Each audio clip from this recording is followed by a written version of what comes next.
So, I mean, just going back to the genesis of all of it, it started off very, you know, short-sighted. I didn't have some big plan or vision for this. It actually was a late night, and I was bored, and I wanted to stream, and I was thinking, man, what am I going to stream right now? Maybe I should try and do some special stream content, right? Because, you know, I think people appreciate that if they're watching a stream, it feels like they're, you know, the content is for them, and like you're putting the viewer first. So I was like, you know what, let me try this Iron Man challenge. Always heard about this Iron Man challenge, but I never researched it and tried to find out every single rule. So I just rolled with one life, thinking that was Iron Man. It's like, all right, let's just do this. And then we started to get popular, and I pretty much almost immediately realized once we were doing the Iron Man, wow, this changes everything. How come? Like I just kept thinking to myself, why are people are sleeping on this? This is changing way more than I thought it was going to change. I thought it was just going to be a simple play the game normally, but you have one life. If you're truly trying to play with one life, every action, every talent point, every ability, every spell, every decision, every item, you know, everything is viewed in a different light of mortality, pretty much. And I find, first of all, another thing too that hit me right away was like, man, this is really immersive when you have one life and you're playing an MMO. Usually, like the consequences of dying is you just respawn in 2 seconds. And that also leads to just kind of exploiting the world and stuff, like just death skipping around and doing all this kinds of crazy shenanigans.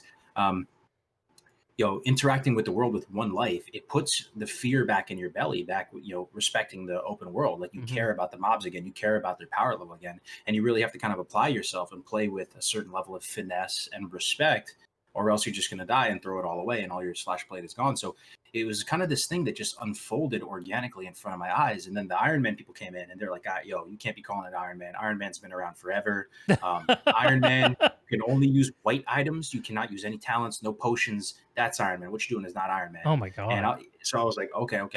I mean, they came at me pretty respectfully, but they came at me pretty strong. Like, and I was like, all right. No talents, so, only white gear. No talent. So I talked back to them. I'm like, well, playing with no talents doesn't even make sense, man. Like in a classic environment, like, because I feel like part of the appeal of this challenge is it has to be kind of fun to watch, fun to play. And in order for it to be fun to watch, fun to play, it kind of just has to feel like you're playing the game, but playing the game well. If you're playing with no talents, you're playing a different game. Like that you just, to me, that was so bizarre. So actually it was originally the person who like invented Iron Man and runs this challenge site hit me up and was saying, and he was actually respectful about it. He was saying, look, man, we've been around for a long time. You know, I highly recommend that you just call it a different game mode because, you know, we have big plans for Iron Man. This is still very much something that we're doing. And I was like, okay, yo, 100%, man. I understand. So we came up with Hardcore.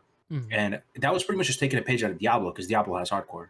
Sure. You know, they've had it forever, right? So, and also, me personally, I love the way Diablo looks. The art style of Diablo, it's so dark and edgy and gritty and just like grimy and real. And there's no cutesy this, cutesy that. Like it's just like a dead ass serious world, like Witcher kind of, right? So everything about Diablo was awesome. And I started thinking about, man, I always wish WoW was a little bit darker and less, you know, WoW is a sense of humor, which I do appreciate. I mean, that's part of it. Like, there's no denying it. There's the gnomes and the self-deprecating aspect that's always going to be part of Warcraft. But anyway, we started to go down this rabbit hole of exploring a new game mode where the world was our oyster and we could define any rule set. So I'm streaming and the chat has all these great ideas. I originally, when I was doing Hardcore, was playing with auction house because I love the auction house. I love being able to twink out my characters, buy nice swords, blue swords, go out there, slap things.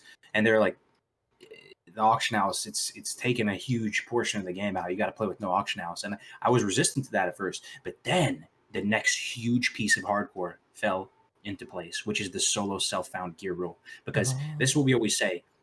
The one life brings him in. The solo self-found keeps him. Right? So the one life is like, ooh, being mortal in an MMO, all right, bet. Like, that sounds really great. But the solo self-found, once the people are in the community and playing, you ask them what percentage of the experience is solo self-found. Most people are like 80%. That's the majority of the reason to play Hardcore for them. And solo self-found, if anybody doesn't know what that is, that means you can only use gear, items, anything that you've either crafted yourself or found yourself out in the open world. Because the second you open up player trading, the second you open up auction house, you're basically just deleting out like 50% of the content in the world. Because then you're just inner entrepreneur and inner human who's trying to work smart, not hard, just tries to player trade everything. And you just, there's so many things that become inefficient, unviable, and you disregard it fully. But as we've gone along and played with solo self-found, a lot of people start to say, it almost feels like the world was meant to be experienced in this way. Mm. Like there's the little things they put on the ground, like a sweet barrel, a barrel of sweet nectar on the ground over here, or a vendor who sells a green item over here, Mhm. or the idea that you can fish up leathers, you can fish up engineering items and parts of deep engineering crafts. You can fish up rocket fuel, you can fish up mithril tubes, all this stuff. It's crazy, and it's almost just unfolded so perfectly and naturally. It's one of those few times I've been an entrepreneur my whole life. 90% of ideas never really amount to anything, and they just kind of fall Mhm. flat. But this is just one of those beautiful few times that everything about it just makes sense. Even the marketing of it, just in the sense of everybody's kind of required to stream and record primarily for accountability, right? So it's Yeah. almost like you have a CCTV camera watching every character, Mhm. but secondarily, because you're required to stream and record, you get all this juicy content, death clips, Yes, it highlights, builds it. and everybody's streaming. So more people are just learning about the community extremely rapidly. It snowballs. It's actually more than a snowball. It's like an avalanche, Yeah. and it's been growing Wow. just insanely. And you get this whole sense of community. Honestly, Twitch is the best thing I ever thinking about it more and more. It's almost like this It day changes job everything infrastructure. Yeah. about gaming. Everything. It's crazy. That's And so that, cool though. Like this has really picked up steam and people love this. I mean, what you said about the solo self-found, the thing that really pings in my brain is the maxim that restriction breeds creativity. I mhm, think that's really true, and this is a great application of that principle. absolutely. And I love the classic world that you feel like you're not this big mover and shaker and that you're interacting with all the Oh main characters that yeah. much. Like you're just this pleb. You're a You're dude with a just some stick, a Zug Zug. shovel. Yeah, Like you found a shovel in a cave and now you're slapping stuff with a shovel. And you just I like the feeling of when you make a hunter. Hunter's my favorite class. You spawn in the world as a hunter. All you have is like a dirty, rusty hatchet and like uh a shitty little bow, and you have to go tame a pet and just you're starting from nothing. It feels like, which I really like, and then you layer all this other stuff on top of it. It makes it for a really immersive experience. And if you think about it, man, imagine a server where everybody you saw on the server truly had one life. They weren't role playing or pretending they had one life. They truly had one life. And if you saw level 60 there, and you're like, wow, this guy has never died. It just would be really, cool to see. And all I'm saying is like these type of challenges have been around for a minute too. But the yeah, reason why I yeah. think we're really successful now is the technology that we have. We have Discord, we have Twitch, we have all these pieces that actually give, for the first time, the community the ability to police itself, the ability to come up with rules and enforce them to some degree, and you know, we now have these tools. It's exciting. I hope that more challenges will spring up like this. And instead of viewing the world as a theme park, and I know one of your guests said it as a theme park before, most people who played tons of MMOs, I have not personally played that many MMOs, would say Yeah. WoW is a theme park.